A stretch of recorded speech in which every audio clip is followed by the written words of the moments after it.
Hello everyone, welcome to my YouTube channel education hub BD. PSC related সকল ধরনের exclusive news আমার YouTube চ্যানেলের মাধ্যমে আপনাদের কাছে পৌঁছে দিয়ে থাকি। আজকে আমাদের নতুন নির্বাচিত সরকারের আইনমন্ত্রী মোহাম্মদ আসাদুজ্জামান যে কথা বলেছেন পিএসকে রিলেটেড, সেটি শুনে সরকারি চাকরিজীবীদের হৃদয় রক্তক্ষরণ হয়েছে। তিনি মাত্র ক্ষমতা এসেছেন, তিনি একজন আইনমন্ত্রী, তিনি আইনমন্ত্রী হয়ে এমন কথা কিভাবে বলেন? সরকারি চাকরিজীবীদেরকে ছোট করে কথা বলা কিন্তু কোনো সরকারের জন্যই ভালো ফল বয়ে আনবে না। আমরা আশা করব আসাদুজ্জামান স্যার তার বক্তব্য প্রত্যাহার করবেন। তিনি পে স্কেল রিলেটেড কি বক্তব্য দিয়েছেন আমরা একটু পরে জেনে নিব। তার আগে বলে দিতে চাই, আপনারা যদি চান পে স্কেলটি বাস্তবায়ন হোক এবং এটি ঈদের আগেই হোক, সেটি কমেন্ট বক্সে লিখে জানাবেন। কমেন্ট বক্সে আলহামদুলিল্লাহ লিখবেন। আমরা জানি সকল প্রশংসার মালিকই কিন্তু মহান আল্লাহ। তিনি চাইলে এই রোজা রমজান মাসে তিনি কিন্তু আমাদের বরকত দিয়ে নবম পে স্কেলটি বাস্তবায়ন করতে পারেন। আমরা সেটাই চাইবো যে নবম পে স্কেলটি খুব দ্রুত ঈদের আগেই বাস্তবায়ন হোক, তাহলে আমাদের ঈদের আনন্দ বহুগুণে বেড়ে যাবে। ভিডিওটিতে একটি লাইক করে দিবেন এবং আমার ইউটিউব চ্যানেলটি সাবস্ক্রাইব করে দিবেন, কারণ আমি পিএসকে রিলেটেড সকল ধরনের নিউজ কিন্তু আপনাদের সাথে শেয়ার করে থাকি। এখন আমরা জেনে নিব আমাদের নতুন আইনমন্ত্রী মোহাম্মদ আসাদুজ্জামান তিনি কি বলেছেন পিএসকে রিলেটেড। তাহলে চলুন দেরি না করে আমরা কম্পিউটার স্ক্রিনে চলে যাই। আমরা কম্পিউটার স্ক্রিনে চলে এসেছি। আমরা এখন জেনে নিব আমাদের নতুন আইনমন্ত্রী কি বলেছেন পে স্কেল রিলেটেড। তাহলে চলুন আমরা জেনে নিই। তিনি তার মেইন যে উক্তিটি ছিল সেটি হলো, বর্তমানে পে স্কেলের বেতন ভাতা ও অন্যান্য সুযোগ সুবিধা নিয়ে যারা অসন্তুষ্ট তারা চাইলে স্বেচ্ছায় চাকরি ছেড়ে দিতে পারেন। এমনই মন্তব্য করেছেন তিনি সরকারি চাকরিজীবীদেরকে উদ্দেশ্য করে, যখন পে স্কেলের কথা তুলে দেওয়া হয় যে বর্তমান পে স্কেলে সরকারি চাকরিজীবীদের বেঁচে থাকা খুবই কষ্টসাধ্য হয়ে যাচ্ছে, তারা সকলে নতুন পে স্কেলের জন্য বসে আছেন, তখন কিন্তু তিনি এই কথাটি বলেন যে পে স্কেলে, অর্থাৎ আমাদের যে বর্তমান অষ্টম পে স্কেল চলমান রয়েছে, এটি যদি সরকারি চাকরিজীবীদের না পোষায় তাহলে তাদের স্বেচ্ছায় সরকারি চাকরি ছেড়ে চলে যেতে বলেছেন। এমন ঔদ্ধত্যপূর্ণ কথা আমরা কোনো মন্ত্রীর কাছ থেকে শুনবো এটা আমরা আশাও করি না। আমরা সরকারি চাকরিজীবী, আমরা সরকারের গোলাম হিসাবেই থাকি। আমরা চাই সরকার যেন ভালোভাবে ফাংশন করতে পারে, দেশের সাধারণ জনগোষ্ঠী যারা রয়েছেন যারা আমাদের কাছ থেকে ভালো সেবা নিতে পারেন।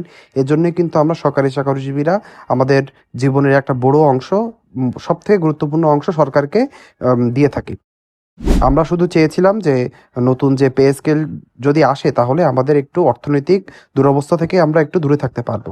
আপনারা সকলে জানেন, বিশেষ করে 2000 সালের পর থেকে, করোনাকালীন সময়ের পর থেকে দেশের এবং পুরো বিশ্বের অর্থনৈতিক অবস্থা খুবই টালমাটাল।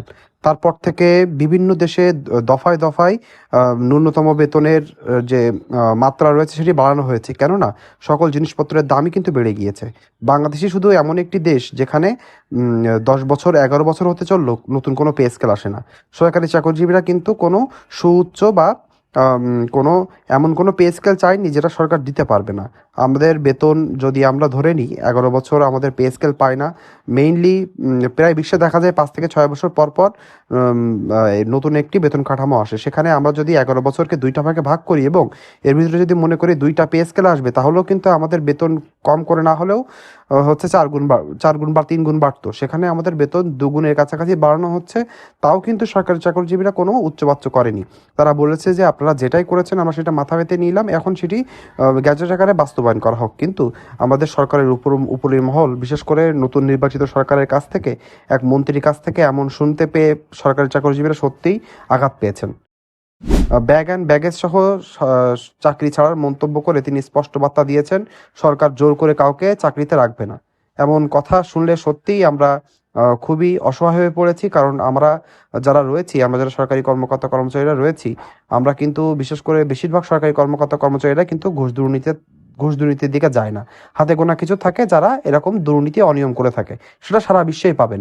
বিশেষ করে আমাদের এশিয়ান সাবকন্টিনেন্ট বা আমাদের এশীয় উপকূলীয় অঞ্চলে যে সকল দেশ রয়েছে সেখানে দেখা যায় এমনই দুর্নীতি থাকে। কিন্তু আপনি কিছু দুর্নীতিবাজ সরকারি চাকরিজীবীদের জন্য সকল সরকারি চাকরিজীবীদের উপর এমনভাবে কথা বলবেন, এটি সত্যি নিন্দনীয়। আমরা আশা করব যে আমাদের যে নতুন আইনমন্ত্রী আসাদুজ্জামান স্যার রয়েছেন তিনি এই বক্তব্যটি সবিলম্বে প্রত্যাহার করবেন এবং তিনি সরকারি চাকরিজীবীদের যে দুঃখ দুর্দশা রয়েছে তার উপরে সহমর্মিতা প্রকাশ করবেন। সরকারি চাকরি একটি সেবামূলক দায়িত্ব, এটি ব্যক্তিগত ব্যবসা বা অবৈধ আয়ের উৎস হতে পারে না। এটা আমরা সকলেই স্বীকার করি। আমরা যারা সরকারি চাকরিজীবীরা রয়েছি, যারা বৈধ পথে ইনকাম করে পরিবারকে চালাই, তারা কিন্তু কোনোভাবেই অবৈধ অথবা ব্যক্তিগত ব্যবসা করে আমরা চালাতে পারি না। কিন্তু আপনাদের একজন 20তম গ্রেডের সরকারি চাকরিজীবীদের আপনি যখন 15 থেকে 16 হাজার টাকা বেতন দিবেন, তাহলে কিন্তু তার এই সরকারি চাকরি ছাড়াও অন্য কিছু করে খেতে হবে যাতে সে তার পরিবারকে চালাতে পারে। আপনি যদি সেটিও এখন মনে করেন যে না দিব না, তাহলে কিন্তু দেখা যাবে যে সরকারি চাকরিজীবীতে এমনি মেধাবীরা আসতে এখন চায় না। বিশেষ করে ক্যাডার বা বিসিএস ক্যাডার ছাড়া বা ব্যাংক ছাড়া কিন্তু সরকারি চাকরিজীবীর এদিকে মানুষজনের ইচ্ছা বা অনীহা অলরেডি চলে এসেছে এই বেতনের কারণে। আপনি যদি মনে করেন বেতন দিবেন বাংলাদেশের নিয়মে, আর আপনি সার্ভিস চাইবেন অস্ট্রেলিয়া ইউএস এর মতো, তাহলে কিন্তু আপনি বোকার স্বর্গে বাস করছেন। আপনি যেমন বেতন দিবেন আপনি তেমন সেবা সেবা চাইতে পারেন। আপনি 17,000 টাকা বেতন দিয়ে কারো কাছ থেকে 1 লাখ টাকা সেবা পেতে চাইবেন না। এটাই আমরা আশা করব। আম, আমরা কোনো আমরা আমাদের আইনমন্ত্রীকে কোনো খারাপ কথা বলতে চাই না, কিন্তু তিনি যে কথাটি বলেছেন এটি সত্যি অনেক ঔদ্ধত্যপূর্ণ কথা। সরকারি চাকরিজীবীদের প্রতি সহমর্মিতা প্রকাশ না করে তিনি যে কাজটি করেছেন, আমরা সবাই মনে করি এটি গর্হিত কাজ হয়েছে। তিনি অবিলম্বে এই কথাটি প্রত্যাহার করেন, এই আশা আমরা করব। কেউ ঘুষ দাবি করলে তা সরকারের কাছে জানাতে নাগরিকদের প্রতি আহ্বান জানান। দুর্নীতিদের সঙ্গে জড়িতদের বিরুদ্ধে শিকড়সহ উপড়ে ফেলার মতো কঠোর ব্যবস্থা নেওয়ার ঘোষণা দেন। সরকারি কর্মচারীদের পেশাদায়িত্ব, সততা, জবাবদিহিতা নিশ্চিত করার উপরে গুরুত্ব আরোপ করেন। আমরা সকলে চাই যে আমাদের যে কাজ রয়েছে আমরা তার উপরে জবাবদিহিতা দিব, কিন্তু আপনি বেতন বাড়ানোর কথা বললেই যদি এমনভাবে সরকারি চাকরিজীবীদের হেয় করতে শুরু করেন, তাহলে কিন্তু সরকারি চাকরিজীবীরা এটি কোনোভাবে মেনে নিবে না। নতুন রাজনৈতিক সরকার এসেছে, আমাদের নতুন রাজনৈতিক সরকারের প্রধানমন্ত্রী জনাব তারেক রহমান কিন্তু আগেই বলে দিয়েছেন যে তিনি যথাসময়ে পে স্কেলটি বাস্তবায়ন করবে। 11 বছর হয়ে গিয়েছে, এখনও যদি যথাসময়টি না আসে, তাহলে আমরা সরকারি চাকরিজীবীরা সত্যিই বলবো যে আমাদের দুঃখ দেখার কেউই নেই। আমাদের অন্তর্বর্তীকালীন সরকার স্বপ্রণোদিত হয়ে একটি কার্যক্রম শুরু করেছিল। আমরা আশা করেছিলাম তারা তাদের যে ক্ষমতা রয়েছে, ক্ষমতাতে চলে যাওয়ার আগেই নবম পে স্কেলটি গ্যাজেট আকারে প্রকাশ করে দিয়ে যাবে। তারা সকল কার্যক্রম করলো, কিন্তু শেষ দিকে এসে গ্যাজেটটা প্রকাশ করলো না। তারা বলে গেল যে এটি পরবর্তী নির্বাচিত সরকারের কাছে দায়িত্ব অর্পিত করা হলো। পরবর্তী নির্বাচিত সরকার এসে এটি কোনোভাবেই কাল বিলম্ব করবে না, তারা এই কাজটি করবে। কিন্তু এখন আমাদের মন্ত্রী পর্যায়ের উপর থেকে যে সকল কথা শুনছি এবং যেভাবে সকলে ব্যবহার করছে সরকারি চাকরিজীবীদের উপর, তাতে বোঝা যাচ্ছে সরকারি চাকরিজীবীদের হাতে হয়তো আবারও মূলা ঝুলতে চলেছে।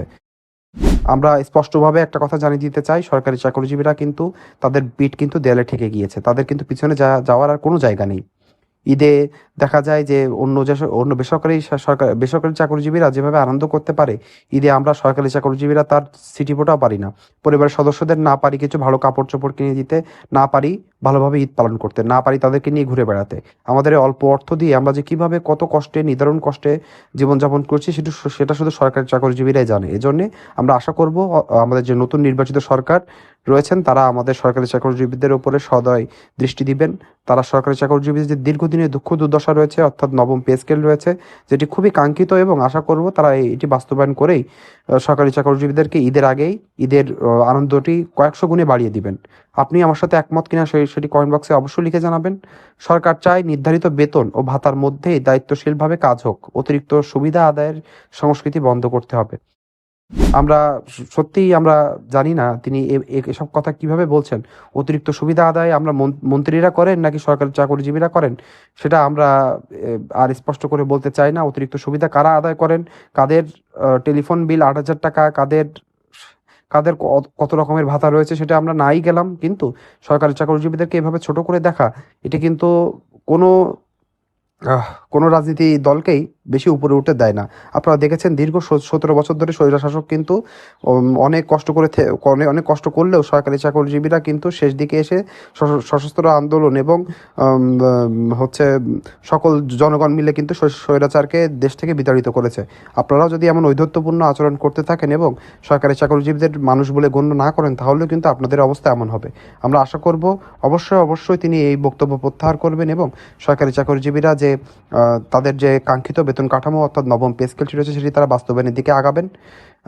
সেই কথা রেখে আমরা এখানেই তার কাছে এটি আশা করতে পারি।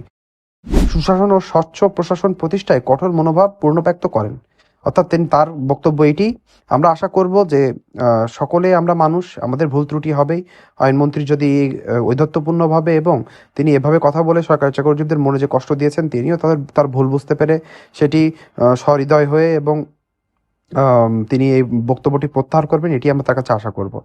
আজকের ভিডিওটি এই পর্যন্তই। পরবর্তীতে পে স্কেল রিলেটেড যখনই কোনো নিউজ আসবে আমি চেষ্টা করব সেই নিউজটি আপনাদের কাছে পৌঁছে দেওয়ার জন্য। আজকের ভিডিওটি এই পর্যন্তই। পরবর্তীতে যে কোনো ভিডিও পেতে আমার ইউটিউব চ্যানেলটি সাবস্ক্রাইব করবেন, ভিডিওতে একটা লাইক করে দিবেন এবং কমেন্ট বক্সে আপনার যৌক্তিক মন্তব্য লিখতে ভুলবেন না। আজকের ভিডিও এই পর্যন্ত, সকলে ভালো থাকবেন।